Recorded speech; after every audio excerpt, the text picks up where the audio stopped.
네, 안녕하세요. 2021년도 3학기에 고등과학을 맡게 된 사랑방 배움터 교사 박병후입니다. 음, 오늘은 이제 첫 수업이긴 한데요. 뒤에서 좀 더 자세하게 설명을 드리겠지만, 첫 수업 때 지난 8월에 있었던 2021년도 제2회 고등과학의 기출 문제를 한번 같이 풀어보려고 합니다. 그래서 제목이 지금 이렇게 적혀져 있는데, 왜 개념 설명하기도 전에 기출 문제를 먼저 풀어야 하는지 그에 대한 설명은 바로 뒤에서 이어서 해드리도록 하겠습니다. 바로 고등과학에 대한 기출 문제의 개념 설명이나 혹은 문제풀이를 하기보다는 전반적인 검정고시에 대한 개요 설명을 먼저 드리는 게 맞는 순서라고 생각을 했어요. 그래서 몇 가지 좀 개괄적으로 자료를 준비해 봤는데, 아시는 분들도 있고 이제 처음 검정고시를 준비하는 분도 있을 것 같은데요. 검정고시의 경우 이제 현재 우리나라에서는 1년에 두 차례의 시험을 진행하고 있습니다. 보통 첫 번째 시험은 이제 4월 달에 있고요. 두 번째 시험은 이제 8월 달에 있습니다. 그래서 저희 사랑방 배움터의 경우에도 이제 1월부터 4월 시험 전까지를 1학기라고 부르고, 이제 4월 시험 직후부터 이제 8월까지 5, 6, 7, 8을 이제 2학기로 부르고, 그렇게 8월이 끝난 다음에 이제 남은 8월 말부터 9, 10, 11, 12월을 3학기로 나눠서 이제 세 학기제로 운영을 하고 있는 거죠. 그래서 만약에 지금 이 영상을 보시는 분들이라면 지금부터 준비를 하신다고 했을 때 이제 가장 빨리 시험을 볼 수 있는 건 아마도 내년 2022년도의 4월 검정고시가 제일 빠른 시험일 거예요. 그러면 시험 진행은 어떻게 되냐? 뭐 초등학교, 중학교, 고등학교가 조금씩 다른데, 고등학교의 수업을 예시로 들면 이제 필수로 6과목을 보셔야 됩니다. 국어, 수학, 사회, 과학, 그다음에 선택 과목 이제 포함하고, 그리고 한국사 이제 죄송해요. 다시 정리해보면 국어, 수학, 영어, 사회, 과학, 한국사 이렇게 6개 더하기 이제 마지막 7교시의 선택 과목 하나를 보게 되는 거죠. 그래서 보시면 과학은 점심 직후에 이제 1시 40분부터 2시 10분까지 30분 동안 이제 25문제를 풀게 되어 있어요. 그래서 한 문제 단위로 환산을 해보면 이제 한 문제당 한 1분 내외로 풀어야 되는 거죠. 다행히 막 수학처럼 복잡한 식을 풀어야 되는 건 아니고, 그냥 개념을 알고 모르고 이런 문제들이라서 막 시간에 쫓기거나 이러실 일은 많지 않을 거예요. 그렇지만 어쨌든 네, 과학이 시험이 오후에 있다는 거, 그리고 30분 동안 진행된다는 거 알아두시면 좋을 것 같습니다. 합격 기준에 대해서 말씀을 드리면, 일단 전체 100점 만점 기준으로 했을 때 전 과목의 평균이 60점을 넘어야 합격을 할 수가 있어요. 근데 이제 이런 경우들이 있을 수 있잖아요. 이제 6개의 필수 과목에 선택 과목까지 하면 7개인데, 이 중에 몇 개는 60점을 넘길 수도 있고 몇 개는 못 넘길 수도 있는데, 그 평균이 아쉽게 뭐 평균 55점, 56점 이래서 떨어질 수도 있잖아요. 근데 다행히 우리나라는 제도상 음, 비록 평균은 60점을 못 넘겼더라도 이제 특정 몇몇 과목이 60점보다 높으면 그 과목들은 다음번 시험 때 다시 재시험을 치르지 않아도 괜찮게 되어 있습니다. 그래서 예시를 들어드리면, 만약에 이번에 치신 첫 번째 시험에서 뭐 국어 40, 수학 50, 영어 75, 사회 55, 과학 65, 한국사 45, 선택 과목 50점을 이렇게 맞으셨다고 하면 평균이 이게 아마 60점이 좀 안 될 거예요. 한 55점 정도 될 텐데, 대신에 영어는 75점으로 60점을 넘겼고 과학도 65점으로 60점보다 높잖아요. 이렇게 될 경우 영어랑 과학은 이제 부분적으로 패스가 된 겁니다. 그래서 그 다음번 시험에서는 영어나 과학을 이제 시험 보지 않으시고 나머지 5과목만 보셔도 괜찮습니다. 물론 이 점수를 더 높이고 싶으신 분들은 당연히 네, 다음번 시험에서 영어나 과학을 또 치셔도 상관없고요. 그래서 만약에 한 번에 7과목을 다 통과할 자신이 없으시다고 한다면, 전략을 뭐 2번 정도에 나눠서 통과하겠다라고 짜셔서 첫 번째 시험에서는 국어, 수학, 영어, 사회를 통과하고, 두 번째 시험에서는 과학, 한국사 선택 과목을 통과하겠다. 이런 식으로 네, 전략을 짜서 시험에 응하시는 것도 괜찮습니다. 그래서 각자가 좀 더 잘하시는 과목이 있을 거고, 좀 어렵고 거리감 느껴지는 과목이 있을 텐데, 무조건 한 번에 다 그걸 잘 볼 필요는 없다는 거 숙지해 주시면 좋을 것 같아요. 그 다음에 이제 과학 공부법에 대해서 조금 몇 가지 팁을 드리려고 하는데요. 우선 첫 번째로 핵심적으로 알아두셔야 될 사항은 올해 2021년도부터 교육과정이 문제 출제 교육과정이 개편이 됐어요. 그 이전까지는 이제 2009년도 고등과학 교육과정을 따라서 시험이 출제가 되었는데 2021년부터는 2015 개정교육과정으로 그 교과과정이 변경이 되었습니다. 그래서 어, 물론 이전과 많이 겹치는 부분들도 있어요.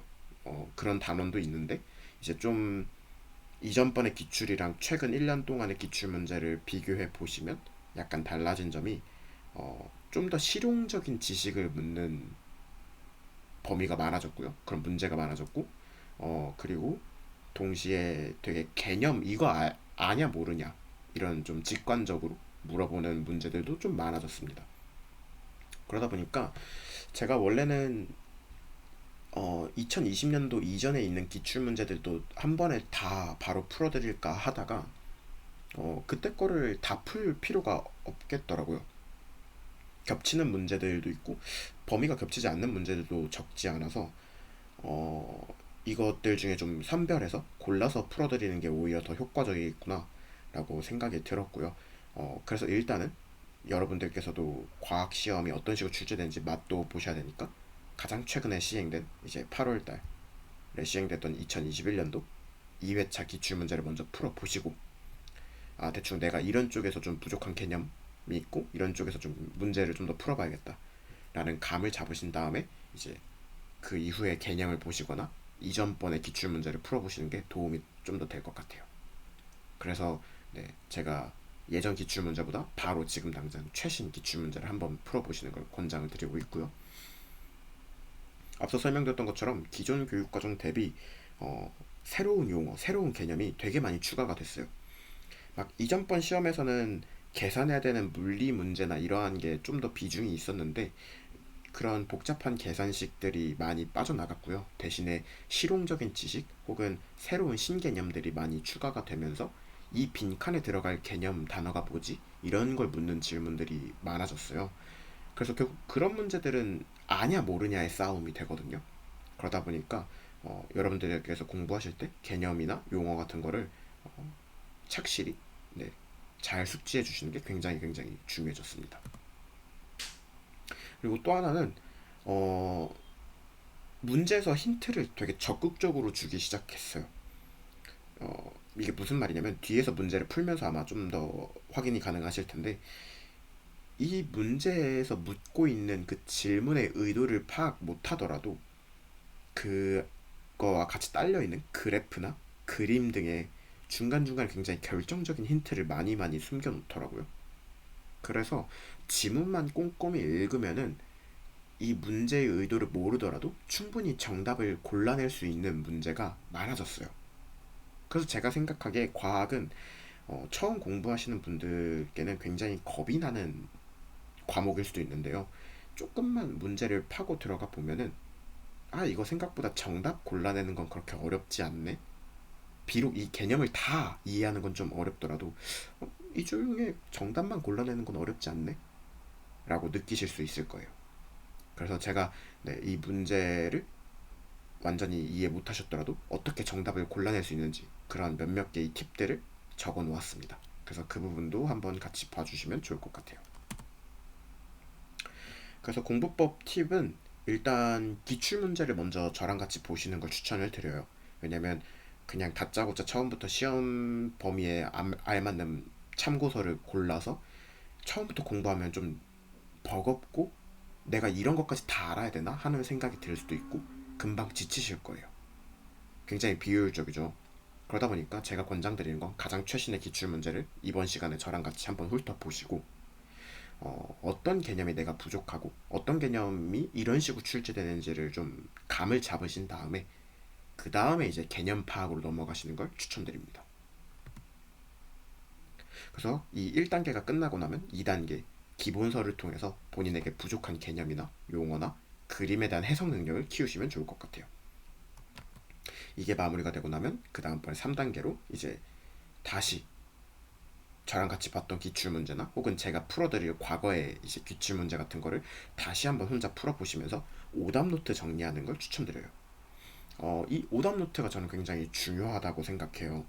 이게 어, 절대로 과학은 기출문제 한두 번 풀어보고 개념서 한번 훑었다고 해서 그 과학의 단원에 나오는 모든 개념을 다 암기할 수가 없거든요. 워낙에 넓은 범위여서. 그러다 보니까 어, 한 번을 보더라도 진짜 꼼꼼하게 보고 잘 암기하시는 게 되게 중요해요. 근데 이때 제일 효과적인 방법이 오답 노트로 이 틀린 문제들을 정리하는 거거든요. 이게 오답 노트로 본인이 정리를 하는 거랑 정리하지 않고 그냥 저 같은 선생님들이 강의로 이렇게 훑어주는 거를 듣기만 하는 거랑 나중에 가면은 그 기억하는 정도가 현격히 차이가 납니다. 그래서 어, 저랑 같이 풀어보는 기출문제, 그리고 여러분들이 혼자서 보시게 될 기본서, 그 이후에 다시 풀게 될 기출문제들을 이제 쭉 한번 오답노트로 정리해 보시는 걸 추천을 드리고요.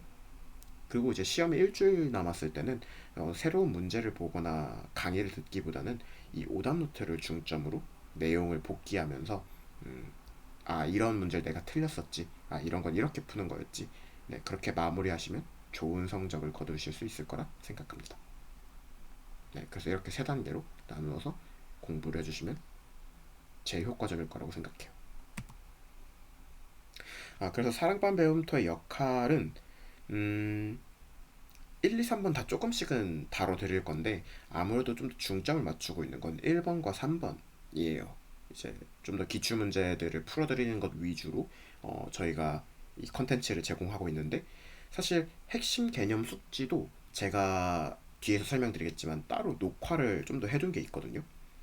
그래서 그 동영상을 보시면 제가 과학이 크게 4개 단원으로 나뉘어져 있는데 그 4개 단원을 다 쪼개서 수업을 녹화를 해뒀어요.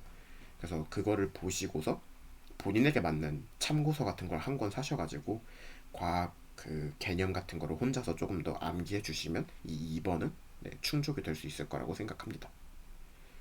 그래서 당부드리고 싶은 건 사랑방 배움도에서 여러 수업과 컨텐츠를 제공해 드리겠지만 이것만 믿고 공부를 소홀히 하시면 안 돼요.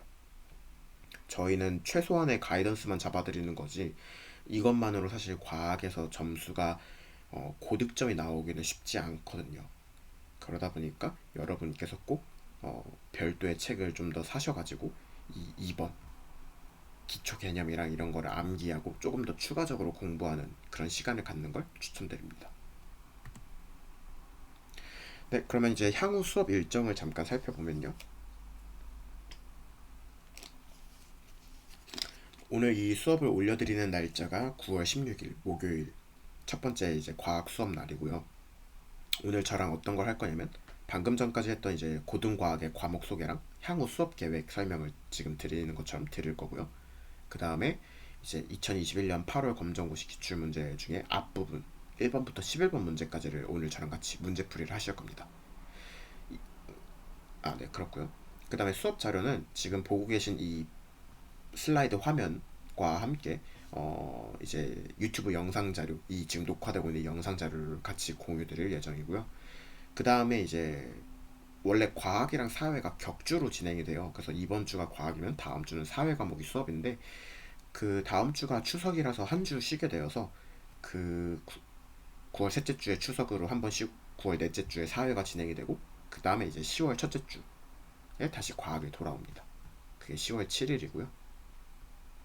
그래서 이날은 이제 오늘 다 미처 풀지 못한 이 8월 검정고시 뒷부분 문제 이 12번부터 25번까지 14문제를 마저 풀 예정입니다. 그래서 그때도 이제 슬라이드랑 유튜브 영상 자료를 공유 드릴 거고요. 2주 뒤인 10월 21일부터 이제 12월 2일까지 4번의 수업이 남아있는데 이때 동안은 과거 2019년부터 2020년까지 이제 비록 교육 과정은 지금이랑 완벽히 똑같진 않지만 그래도 겹치는 게 꽤 많은 범위라고 했죠. 그 안에서 각각의 이제 첫 번째 대단원, 두 번째 대단원, 세 번째 대단원, 네 번째 대단원에 부합되는 그 문제들만 뽑아가지고 제가 문제풀이를 진행해 드릴 거예요. 그러면은 뭐지? 다 문제풀이만 진행하는 거 아닌가요? 라고 하실 수도 있는데, 그래서 제가 앞에서 말씀드렸던 것처럼 제가 예전에 이제 녹화를 해뒀던 영상들 중에 이제 개념을 설명드리는 영상이 있어요. 그래서 이날 제가 문제풀이 영상을 올려드리면서 동시에 그 첫 번째 대단원에 부합되는 옛날 그 개념 영상도 같이 올려드릴 겁니다.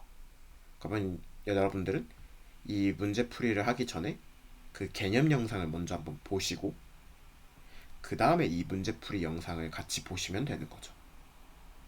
그래서 이때는 제가 그 영상 링크를 두 개를 올려드릴 거예요.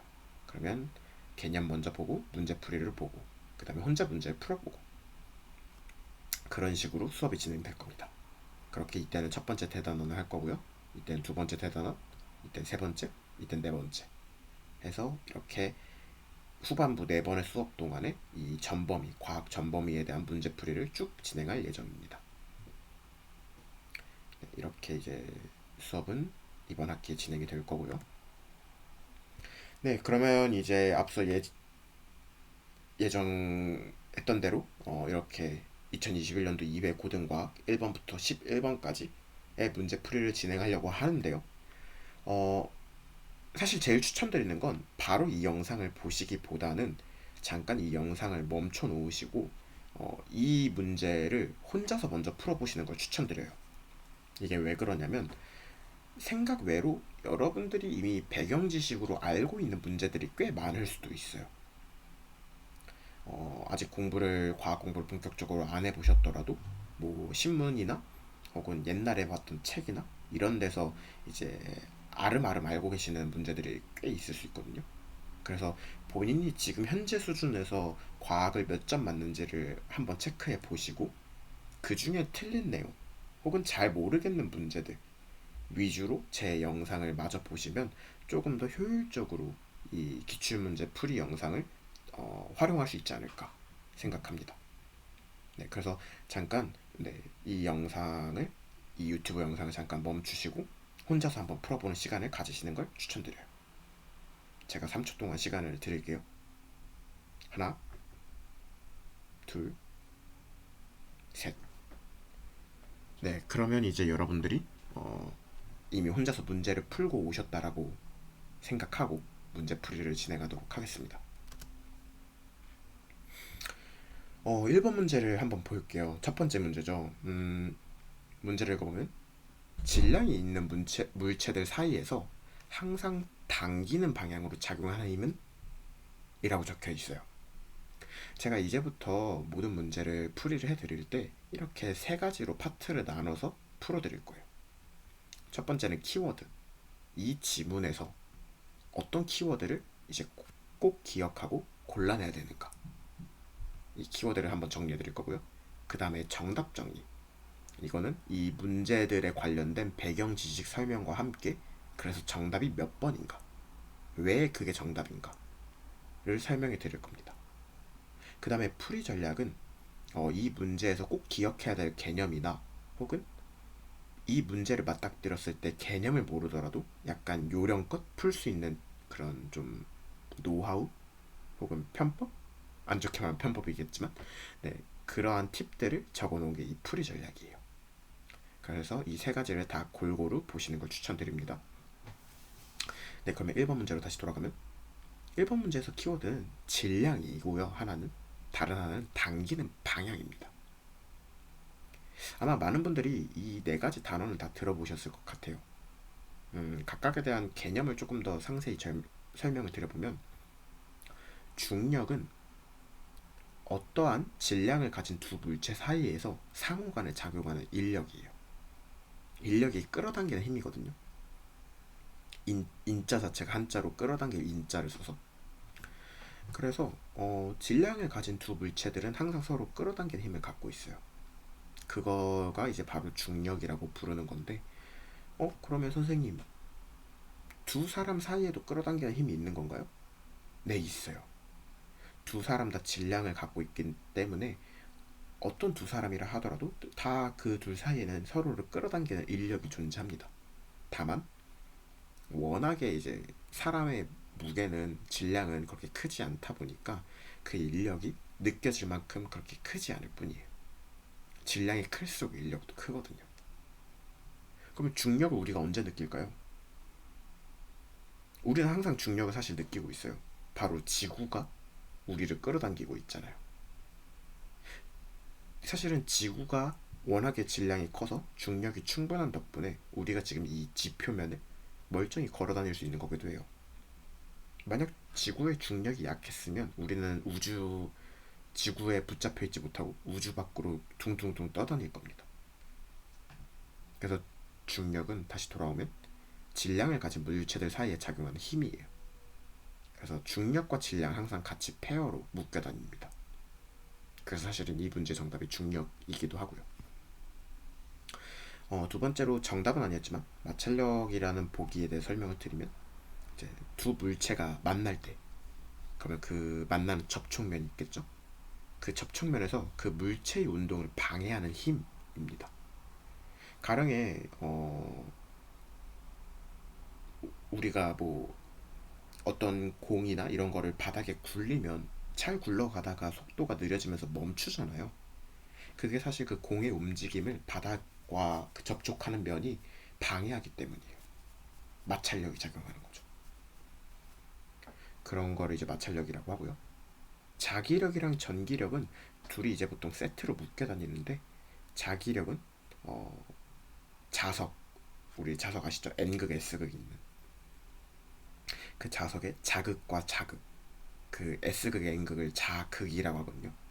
자석의 극단 해갖고 그 자극과 자극 사이에서 작용하는 그 힘을 자기력이라고 하고요. 전기력은 전하, 이 우리 전류가 흐를 때 전하를 타고 흘러간다고 하는데, 전하가 플러스가 있고 마이너스 전하가 있어요. 그런 전하들 사이에서 이제 발생하는 힘을 전기력이라고 불러요. 근데 사실 조금 더 딥하게 들어가면 이 전기력과 자기력은 거의 쌍둥이처럼 붙어 다녀요. 이 전기력이 작용하면, 이 전류가 흐르면 그 주위에 자기력이 형성이 되고요. 정확한 그 이유 설명은 제가 지금 드리긴 좀 어렵지만, 전기력이 작동하면 그 주변에 자기장이 생겨서 자기력이 생기고요.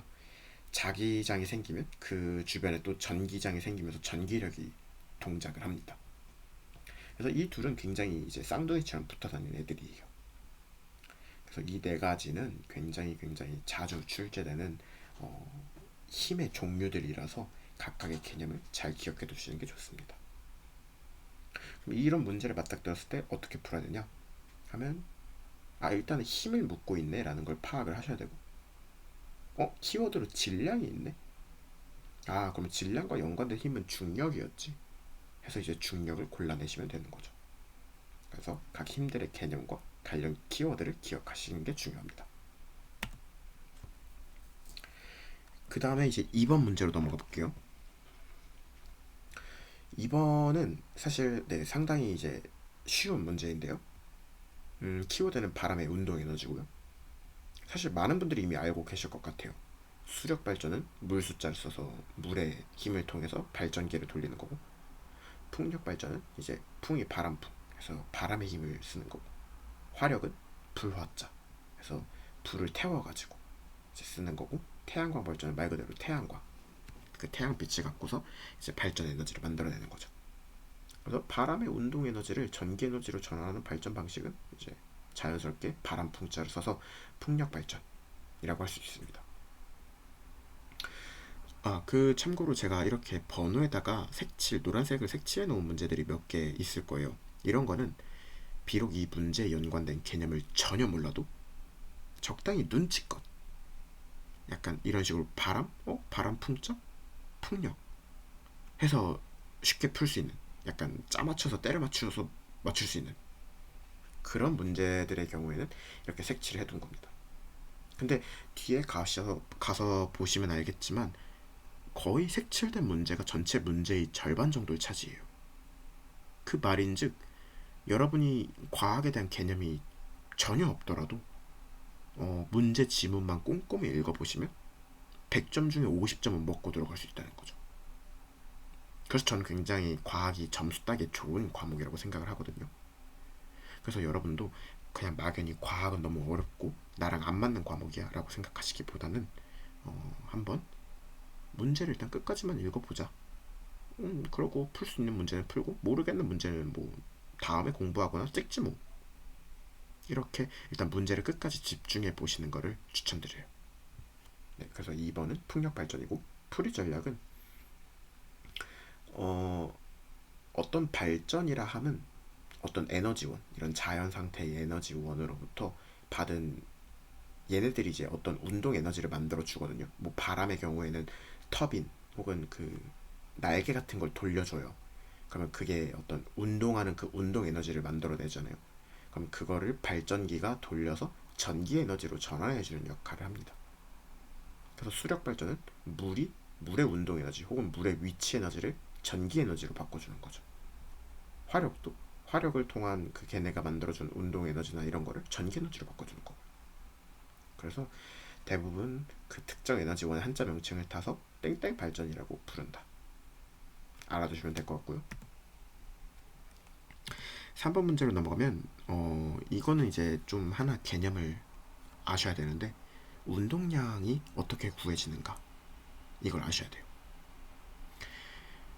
운동량은 사실 정의 자체가, 이 개념의 정의 자체가 이거예요. 질량 곱하기 속도. 그래서 근데 생각해보면 꽤 직관적이죠. 질량이 클수록 그 물체의 운동량도 크겠죠. 운동량이라 하면 사실 어떤 물체가 운동하려는 정도를 나타내는 단어잖아요. 근데 당연히 물체가 가벼운 애보다는 무거운 애일수록 질량이 클수록 운동량도 크겠죠. 그리고 속도가 느리거나 멈춰있는 애보다는 속도가 빠른 애일수록 운동량이 크겠죠. 그래서 운동량은 실제로 그 공식이 질량 곱하기 속도입니다. 그래서 A부터 D까지 중에서 이 두 개를 곱했을 때 제일 큰 값을 나타내는 거는 D, 3 곱하기 2는 6이잖아요. 그래서 D가 제일 이제 운동량이 큰 물체인 거죠. 그래서 이 문제는 사실 운동량에 대한 개념을 전혀 모르시면 풀기가 어려워요. 그래서 운동량에 대한 기본 개념과 이 공식을 꼭 숙지하셔야 됩니다. 잠시만요.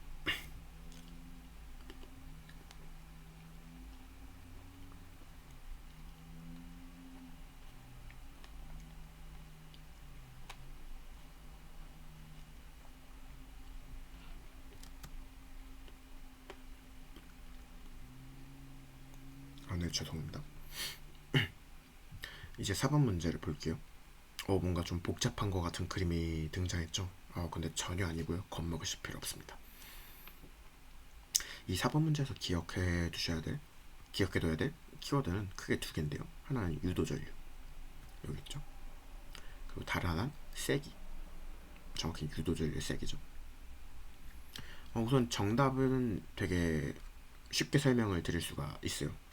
유도전류의 세기를 키우는 방법은 뭐 직관적으로 딱 느껴지지만 더 강한 자석을 쓰는 거죠.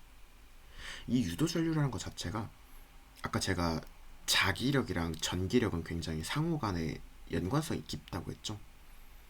이 자석을 이렇게 가까이 가져다 대면은, 코일에다가 가까이 가져다 대면은 이 자기장이 코일을 반응시켜서 전류가 흐르게 돼요. 그러니까 이 코일에 있었던 그 자기력의 힘이 이 코일 주변으로 전기장을 만들어 주는 거죠. 그래서 이제 자기력과 전기력은 굉장히 상호 긴밀한 관계인데, 근데 자석이 조그만한 것보단 더 큰 자석일수록 이 유도 전류가 더 세게 형성되겠죠. 그래서 더 강한 자석을 쓰는 게 좋고요. 그 다음에 느리게 천천히 있는 듯 없는 듯 자석이 내려오는 것보다는 이 자석을 더 빨리 확 아래로 내릴수록 이 코일의 유도 전류도 더 세게 형성이 됩니다.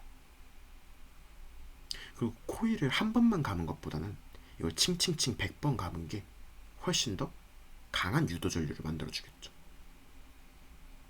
그래서 기억해 두시는 게, 이런 유도 전류를 유도하는, 그러니까 형성하는 방법에서 그 세기를 키우는 것은 더 강한 자석을 쓰거나 더 빠른 움직임을 보이거나 혹은 코일을 더 많이 감거나 이런 겁니다. 그래서 이 문제에서는 기역과 니은이 해당이 되고요. 코일의 가문수를 오히려 적게 하면 이 유도전류의 세기는 오히려 약해지겠죠. 그래서 정답은 3번이고요. 풀이 전략은 이 문제랑 직접적으로 관련된 거라기보다는 그냥 기출 문제들 전반에 대한 설명인데, 이런 식의 유도전류와 코일에 관련된 문제들은 항상 보면 두 가지 유형으로 나와요. 하나는 지금처럼 이 강도, 이 세기를 어떻게 키우냐. 다른 하나는 방향, 이 유도전류가 흐르는 방향을 어떻게 하면 반대로 바꿀 수가 있냐. 인데 이제 강도 키우는 법은 제가 위에서 설명드렸잖아요. 그럼 방향을 바꾸는 법을 잠깐 설명을 드리면, 이 자석을 위에서 아래로 잡아당겼다면 반대로 아래에서 위로 올리면 이 유도전류의 방향이 반대로 바뀌게 됩니다. 또 지금은 N극이 아래로 가 있는데, 이게 아니라 S극을 아래로 내려보내고 N극을 위로 보낸 상태로 이제 이렇게 내리게 되면 또 유도전류의 방향이 바뀌게 되는 거예요. 그래서 사실 이 문제들 속에 어느 정도 힌트가 있어요. 더 강한, 더 빠르게, 뭐 가문수를 더 많이 혹은 더 적게, 이러면 다 세기랑 관련된 거고요. 방향은 이제 뭐 자석을 반대 방향으로 혹은 뭐 N극과 S극의 방향을 바꿔서, 이런 식의 표현이 들어가 있으면 이제 전류의 방향을 바꾸는 법입니다. 그래서 이 둘을 구분하실 줄 아는 게 중요할 것 같아요. 그래서 이 사본 문제가 이 눈치 문제라고 제가 이렇게 색칠해 둔 이유는, 비록 유도전류의 세기를 크게 키우는 방법을 개념적으로 모르신다 하더라도 더 강한, 더 빠르게, 이게 뭔가 유도전류의 세기를 좀 더 키우겠구나 하는 거는 직관적으로 알아맞힐 수 있거든요. 근데 반면에 코일의 감수를 뭐 더 적게, 이거는 오히려 정반대의 형용사잖아요. 그래서 실제로 정답이 이제 개념을 모르더라도 기역 니은이라고 이제 대략적으로 추측할 수 있는 문제였던 겁니다. 네, 이제 5번 문제로 넘어가면 변압기라는 조금 어려운 개념의 단어가 나와요. 변압기의 기능에 대해서 알아두시면 좋은데, 변압기는 실제로 이제 우리 도심지에서도 자주 쓰이는 애들인데, 어, 이 왼쪽에 전류가 흐르고 오른쪽에도 전류와 전압이 있는데, 이제 이 이용자가 그런 니즈가, 그러니까 그런 필요성이 있는 거예요. 어떤 거냐면, 이 왼쪽에 있는 전압이 너무 약해. 그래서 나는 전압을 좀 더 키우고 싶어. 그랬을 때 이 오른쪽에 있는 이 전압을 키우고 싶을 때 이제 하는 게 코일의 가문수를 여기 늘려주는 거예요. 그럼 여기에 전류가 흘러서 전압이 형성이 되면, 이쪽에 코일 가문수가 더 많게 되면은 이쪽에 유도 전류가 더 강하게 흐르면서 전압이 형성이 됩니다. 그래서 변압기의 기능은 이 코일의 가문수에 비례하여 전압의 크기를 키우거나 낮춰주는 역할을 해요. 이게 왜 우리 도심지에서 자주 쓰이냐면, 처음부터 이 도시 먼 외곽에서 이런 전류들을 생산을 해서 이 저희한테 넘겨져 오는데, 그때 되게 전압이 높은 상태로 넘어져 와요. 우리가 가정에서 쓰는 건 뭐 220V 이 정도잖아요. 근데 그것보다 훨씬 높은 막 1000V 단위로 넘어오거든요. 근데 그거를 그대로 받아서 쓸 수가 없다 보니까 이런 변압기를 거치면서 이제 전압을 한번 낮추거나 뭐 잠깐 높이거나, 이런 변압, 압력, 이 전압의 변화를 주면서 이제 우리 도심지 근처까지 이제 전류를 흘려 보내주는 거죠. 그래서 네, 변압기는 실제로 지금까지도 인근 도시에서 굉장히 자주 쓰이는 이제 기계입니다. 그래서 다시 문제로 돌아오면, 이 왼쪽의 가문수가 5번이고 오른쪽의 가문수가 10번이기 때문에 전압의 비는 이거에 비례해요. 5대 10인 거죠. 근데 이제 이걸 비율을 약분을 해주면, 이제 5로 나눠주면 1대 2가 되는 거죠. 그래서 정답은 2번이 정답입니다. 그래서 지금 이제 그냥 이 설명만 들어서는 뭐 변압기의 기능이 무엇이고 왜 코일의 가문수에 따라서 전압이 비례하게 나타나는지 완벽히 이해가 안 되실 테지만, 그거에 관해서는 제가 다음번에 개념 설명 때 좀 더 자세히 설명드리도록 하고, 네, 이번 문제에서는 이런 변압기에서 코일의 가문수와 전압의 B가 같구나 라는 사실만 기억해 두시면 될 것 같아요. 이제 6번 문제인데 6번 문제가 약간 계산하거나 물리, 물리학 이런 쪽의 낯선 분들한테는 좀 어려운 문제였을 것 같아요. 근데 사실 뜯어놓고 보면 별거 없거든요. 다 그냥 약간 단어들이 좀 낯설고 이런 문제를 처음 봐서 어려울 뿐이지. 그래서 한번 풀이를 해보면 일단 키워드는 자유낙화 중력가속도입니다. 자유낙하는 물체 그리고 중력가속도. 중력가속도의 뜻을 아셔야 돼요. 중력가속도란 이제 1초가 지났을 때마다 늘어나는 속력을 뜻합니다. 가속도라는 것 자체가 어떤 속도가 늘어나는 정도거든요. 그래서 중력 가속도가 10m/s 제곱, 이거를 이제 단위를 미터 퍼, 이 대각선을 퍼라고요. 그다음에 s를 세크라고 하거든요. 세컨드라는 영어 초의 단위가 세컨드잖아요. 그걸 그래서 세크라고 줄여서 표현하는데, 그리고 이 위에 제곱 두 번 곱했다. 그래서 10m/s 제곱이라고 부르는데 그냥 10이라고만 할게요. 이게 10이라는 뜻은 이 물체가 떨어졌을 때 1초가 지날 때마다 속력이 10씩 증가한다는 거예요. 그러면 보시면 이 맨 위에서는 이게 지금 지문을 보면 A의 운동을 1초 간격으로 촬영했다고 하잖아요. 이 맨 처음에 떨어뜨릴 때는 속력이 0이었을 거예요. 가만히 떨어뜨렸을 테니까. 그쵸? 근데 0이었는데 1초 뒤에 여기에 도달했죠. 그러면 이때 이 속력은 얼마일까요? 1초가 지났으니까 10m/s겠죠. 10. 또 1초가 지났어요. 여기에 왔죠? 그럼 이때의 속력은 얼마일까요? 10에서 10이 또 증가했으니까 20. 그럼 이때는 또 10이 증가해서 30. 이때는 또 10이 증가해서 40. 그러니까 0m/s, 10m/s, 20m/s, 30m/s, 40m/s인 거죠, 속력이. 그래서 우리는 지금 각 지점에서 속력을 구했어요. 그런데 우리가 지금 구해야 되는 건 이동거리죠. 근데 이렇게 공기저항이 없는 상태에서는 이 이동거리를 되게 쉽게 구할 수가 있어요. 제가 여기 적어놨는데 이동거리는 처음 속력이랑 나중 속력의 평균 낸 값과 동일해요.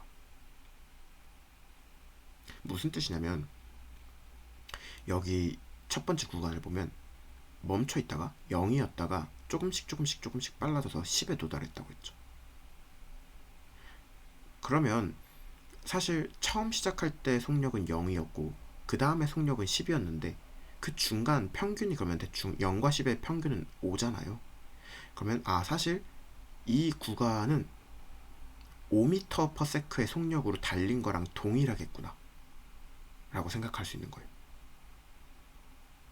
그래서 5m/s로 1초 동안 달렸으니까 이 간격, 이동거리는 5m가 되는 거죠. 똑같이 보면 여기서 속력이 10, 여기서 속력이 20, 그러면 그 중간이 15. 그 15m/s로 1초 동안 달렸으니까 15m를 이동했다. 그리고 여기는 속력 20, 여기는 속력 30. 그러니까 그 중간 속력은 25m/s고 그걸 1초 동안 달렸으니까 25m를 이동했다. 그럼 여기는 얼마일까요? 그쵸, 이제 느낌이 오시죠? 여기 속력이 30, 여기 속력이 40, 그 중간 속력이 35니까 그 35m/s로 1초 동안을 지나가면 이제 기억의 정답이 2번이 되는 거죠. 그래서 이 이동거리랑 속력의 관계는 사실은 개념서에서 좀 더 꼼꼼히 훑어서 보시는 게 되게 좋아요. 근데 지금은 일단 제가 이런 자유낙하에서 이동거리는 이렇게 구할 수 있다 라고 약간 간단한 팁을 드렸습니다. 기억해 두시는 게 좋고요. 그리고 또 다른 풀이 전략 하나 말씀을 드리면 이 숫자들이 사실 패턴이 좀 있어요. 처음은 5인데 5 다음에 15만큼 이동했죠. 이 차이가 얼마죠? 10m죠. 그러니까 이전에는 1초 동안 5바퀴 이동을 못했는데 그 다음번에는 1초 동안 15m나 이동했어요. 10만큼 증가했죠. 근데 그 다음엔 25m만큼, 또 15보다 10m가 더 증가했네요. 그럼 왠지 이 다음에는 25보다 10m 더 간 35m일 것 같지 않나요?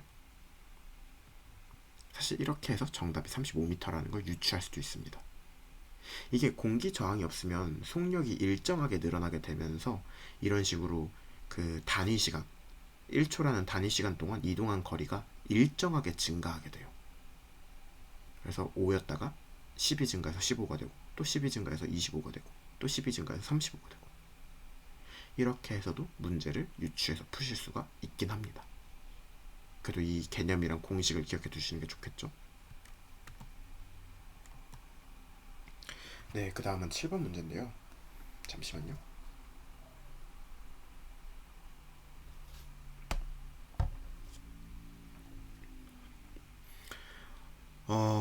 여기에서 이제 중요한 키워드는 우선 6 플러스라고 이 가운데 적혀 있죠. 이게 굉장히 중요하고요. 그 다음에 디귿에 적혀 있는 원자과 전자, 이 자체가 한 단어거든요. 띄어쓰기가 있긴 하지만 이게 굉장히 중요합니다. 자, 하나씩 정리해 드릴게요. 원자는 양성자랑 전자를 모두 갖고 있는데, 양성자는 플러스를 띠는 전하고요, 전자는 마이너스를 띠는 전하예요. 그래서 이 주변에 보면 마이너스 이 동그라미 작은 애들이 보이죠. 이거 하나가 다 전하인 거예요. 전자인 거예요. 그러면 지금 이 탄소의 원자 모형은 마이너스가 하나, 둘, 셋, 넷, 안쪽에 하나, 둘 해서 6개가 있는 거죠. 그래서 전자가 마이너스 6을 띄워주고, 이 가운데 양성자가 6개 6 플러스를 띄고 있어서 플러스 6과 마이너스 6이 합쳐지면 0이 되죠. 그래서 이제 보통 원자들은 일상에서 별다른 충격이 없으면 중성을 띱니다. 플러스 마이너스 제로. 근데 가끔 가다가 전자가 이제 떨어져 나가거나 아니면 외부에서 전자가 들어오는 경우가 있어요. 그럴 때는 얘네가 중성을 깨고 이제 뭐 플러스 전하를 띄거나 마이너스 전하를 띄는 경우들이 있는데, 일단 지금과 같은 문제에서는 그런 전하 상태가 아니기 때문에 지금 현재로서는 중성 상태라고 볼 수가 있습니다. 그래서 기억은 맞죠. 그 다음에 원자 번호. 참고로 탄소의 원자 번호가 6이에요. 근데 이거랑 동일한 의미가 뭐가 있냐면, 이 양의 전하, 이 안에 6개 6 플러스라고 되어 있죠. 그 다음에 이 전자의 개수, 전자 개수도 6개였죠. 플러스 마이너스가 개수가 같아야 되니까 얘네랑 원자 번호가 항상 똑같습니다. 그래서 양의 전하도 6개, 전자의 개수도 6개, 그래서 원자 번호는 6. 그래서 니은도 맞습니다. 마지막은 원자과 전자인데, 이거는 이 원자과 전자라는 단어의 개념에 대해서 아셔야 돼요. 원자과 전자란 이 가장 바깥쪽 전자 껍질, 이 선 하나하나를 다 전자 껍질이라고 하거든요. 이 가장 바깥쪽 전자 껍질에 들어가 있는 전자의 개수를 원자과 전자라고 합니다. 보시면 탄소는 총 전자를 6개를 갖고 있어요. 근데 안쪽 껍질에 2개, 바깥쪽 껍질에 4개를 갖고 있는 거죠. 그래서 탄소의 원자과 전자는 총 4개입니다. 그래서 디귿은 틀렸어요. 그래서 정답이 3번이라는 걸 알 수가 있고요. 이 문제는 굉장히 이런 유형이 자주 출제가 돼요. 그래서 이런 문제에서 묻고자 하는 건 양성자랑 전자의 관계, 그리고 원자과 전자라는 이 좀 어려운 단어의 개념에 대해서 제대로 이해하고 있는가, 이런 게 매년 꼭 빠짐없이 출제가 되기 때문에 이 부분은 꼭 암기해 두시고 잊지 않는 게 굉장히 중요합니다. 네, 이제 8번인데 앞에서 했던 그 원자과 전자의 똑같은 개념인 가장 바깥쪽에 전자 껍질 개수, 전자수라는 단어가 나오죠. 이게 제가 원자과 전자랑 똑같은 말이라고 했죠. 이게 다시 한번 또 등장하고 있어요. 굉장히 중요한 개념입니다. 그 다음에 이제 이 위쪽에 지문에 보면 같은 족에 속하는 원소를 고르라. 같은 족, 이 단어가 나오는데요. 해설을 해드리면 주기율표라고 해서 나중에 제가 한번 보여드릴 기회가 있겠지만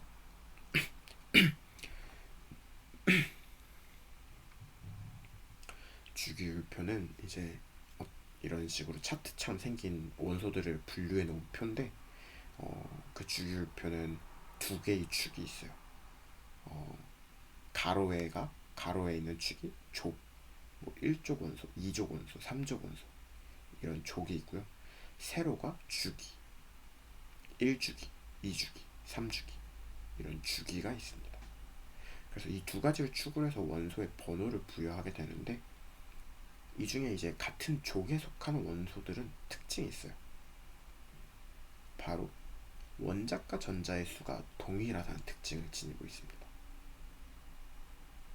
그래서 만약에 같은 1족 원소면 원자과 전자의 수, 그러니까 가장 바깥쪽에 있는 전자 껍질의 그 개수가 항상 한 개예요. 만약에 3족 원소면 가장 바깥쪽에는 전자 껍질의 그 전자 개수가 3개라는 겁니다. 그래서 같은 족의 원소들은 항상 원자과 전자의 수가 동일하다는 특징을 지니고 있어요. 이 지문에서 보시면 가장 바깥쪽의 전자 껍질의 전자 수가 똑같은 애가 이 두 개, Li 이걸 리튬이라고 부르거든요. 그리고 Na 이걸 나트륨이라고 불러요. 그래서 리튬과 나트륨은 똑같은 1족 원소입니다. 원자과 전자가 한 개니까. 그래서 이 둘이 이제 같은 족에 속하는 원소로 정답이고요. 사실 이런 원자과 전자나 가장 바깥쪽 전자 껍질의 전자수라는 개념을 몰라도 이 지문에서 같은 족에 속하는 원소를 고르라고 했는데 지금 주어진 단서 중에 뭔가 똑같은 속성을 지닌 애가 이 두 개밖에 없잖아요. 한 개로 똑같은. 그것만으로도 사실은 3번이 정답이라는 걸 이제 눈치껏 유추해 볼 수 있는 거죠. 그래서 제가 8번도 색칠을 해놨고요. 그 다음 번 문제 넘어가면 아마 이 문제도 많은 분들이 맞추셨을 것 같은데 키워드가 두 개나 있죠. 인체의 70%를 차지한다. 그리고 수소 2개랑 산소 1개를 결합한 물질이다. 실제로 신체에서 거의 한 70% 가까이 차지하면서 가장 많은 비중을 차지하는 물질은 물이 맞아요. 그리고 수소의 원소 기호가 H이고 산소의 원소 기호가 O이기 때문에 이걸 알고 계시면 사실 수소 2개, H가 2개인 거죠. 그 다음에 산소 1개, O가 하나. 이게 결합된 물질이 H2O 뿐이라는 것을 알 수가 있어요. 참고로 이렇게 원소 기호 오른쪽 아래에 숫자로 자그맣게 표현된 거는 이게 2개 결합됐던 뜻입니다. 그래서 H2O라고 부르는데 이거는 수소가 2개 있고 산소가 하나 있다 라는 거죠. 가령의 암모니아로 예를 들어보면 NH3 N이 질소거든요. 질소가 하나가 있고 H 수소가 3개 있는 거. 그래서 암모니아는 질소 하나랑 수소 3개가 결합된 분자입니다. 아무튼 다시 원래대로 문제로 돌아가면 그래서 정답은 이제 1번 물이 되는 거고요. 풀이 전략은 그냥 신체에서 가장 많은 비중을 차지하는 물질이 물이라는 거 모르시더라도 수소랑 산소의 원소 기호가 각각 H랑 O 라는 것만 알고 있어도 이 물의 이걸 분자식이라고 부르는데 이 물의 분자식이 H2O라는 거를 이제 유추해서 맞출 수 있는 거죠. 그래서 9번 문제도 어렵지 않게 눈치껏 풀 수 있는 문제였습니다. 네, 이제 10번 문제인데요. 10번은 사실 개념을 모르면 솔직히 풀기가 어려운 문제였을 거예요. 근데 제가 이번에 이 풀이 전략을 먼저 말씀드리면 제가 이 문제를 색칠해 놓은 이유는 마지막에 얘네가 힌트를 줬어요. 시험을 출제하는 출제진이 이 마지막에 탄소 나노 튜브라는 힌트를 줬습니다. 보면 아예 대놓고 탄소라는 단어가 들어가 있죠. 그래서 사실은 정답이 이것만으로도 4번 탄소라는 거를 쉽게 알 수가 있고요. 그래도 조금 더 설명을 드리면 그래핀, 플로렌, 탄소 나노 튜브, 그리고 여기 언급은 안 됐지만 훨씬 더 많은 탄소로 이루어진 신소재 물질들이 정말 많이 있습니다. 이게 사실 탄소라는 원소의 특징 자체가 굉장히 여러 종류로 결합을 하고 여러 종류의 구조체를 만들어낼 수 있는 특징을 지니고 있어요.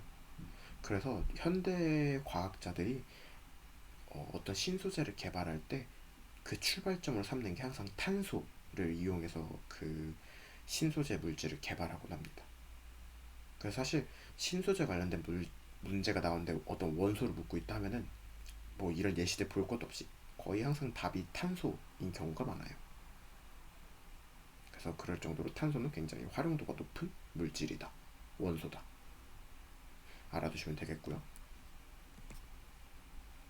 마지막, 오늘 수업의 마지막 문제인 11번을 풀어볼게요. 키워드는 공통적인 성질, 여기 묻고 있죠. 공통적인 성질을 나타내는 이온이 뭐냐, 에서의 공통적. 그 다음에 이제 염기의 이온화. 원래 이 문제를 정석대로 푼다고 하면은 이 염기라는 단어와 이 염기를 통해 이온화가 된다는 그 개념을 이해하셔야 돼요.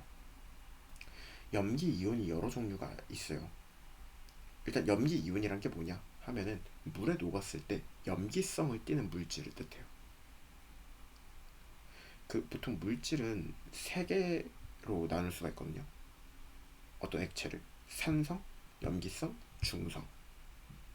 보통 산성이 약간 좋은 예시는 아니지만 막 염산 같은 거 테러한다고 할 때 쓰이는 그 염산 있잖아요. 그게 이제 실제로 산성 물질의 대표적인 애거든요.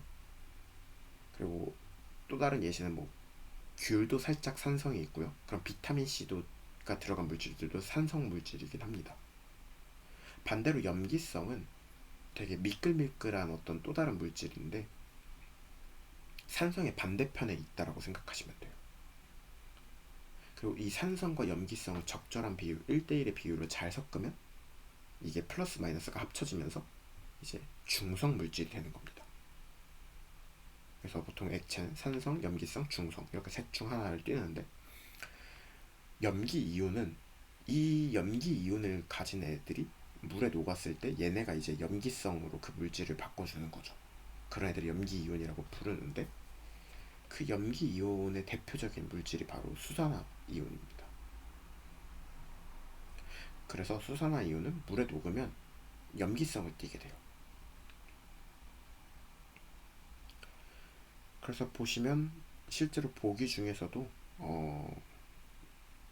물에 녹았을 때 어떤 염기성을 띠게끔 해주는 물질은 4번밖에 없어서 정답이 4번인데 사실 다른 이온들도 있기 때문에 충분히 문제가 헷갈리실 수 있어요. 그걸 대비해서 풀이 전략을 좀 적어놨는데 제가 아까 공통적인 성질이라는 키워드를 꼽았잖아요. 보면 첫 번째 줄에 있는 K, 칼륨인데 K가 이 칼륨 이온은 다른 둘한테는 없어요. 그리고 두 번째 줄에 있는 이 나트륨 이온도 다른 두 줄에는 없어요. 마지막 줄에 있는 칼슘 이온도 위에 두 줄에겐 없어요. 그러니까 얘네는 공통점이 아니라는 거죠. 근데 수산화 이온 OH-라고 하는데 이건 첫 번째, 두 번째, 세 번째 줄에 다 있죠. 아, 그러면 이게 지금 염기 이온화의 세 가지 예시를 든 건데 여기에 지금 공통적으로 다 들어가는 게 OH-니까 염기의 공통적인 성질을 나타내는 이온은 사실상 4번이겠구나 라고 유출해서 풀 수도 있습니다. 실제로 수산화 이온이 어떤 물질이고 얘가 어떻게 염기성을 나타내는지 이런 걸 전혀 모르시더라도 이 문제의 지문에서 공통적으로 성질을 나타내는 물질이 뭐야? 근데 공통적으로 들어간 게 OH-밖에 없네? 이런 식으로 문제의 정답을 골라낼 수 있다는 겁니다. 그래서 네, 오늘 수업은 여기까지 진행을 할 텐데 보시다시피 이제 과학은 분명히 제대로 공부하려면 굉장히 많은 배경 지식을 쌓아야 되고 조금 진입 장벽이 있을 수도 있어요. 그렇지만 우리가 개념을 이해하는 것과 동시에 이런 문제 푸는 스킬들을 조금씩 하나씩 하나씩 갖춰 나가다 보면은 분명히 과학도 다른 과목들보다 훨씬 더 쉽게 혹은 그 이상으로 높은 점수를 받으실 수 있을 겁니다. 그래서 나는 과학을 잘 모르고 어려운 과목일 거야 라고 지레 겁먹기보다는 저랑 같이 수업을 들어보시고 혼자서 조금 더 공부를 해보시면서 차근차근 실력을 키워나가시면 좋을 것 같습니다. 네, 그러면 오늘 수업 들어주셔서 감사하고 저는 다음번에 10월 달에 두 번째 수업으로 찾아뵙도록 하겠습니다. 감사합니다.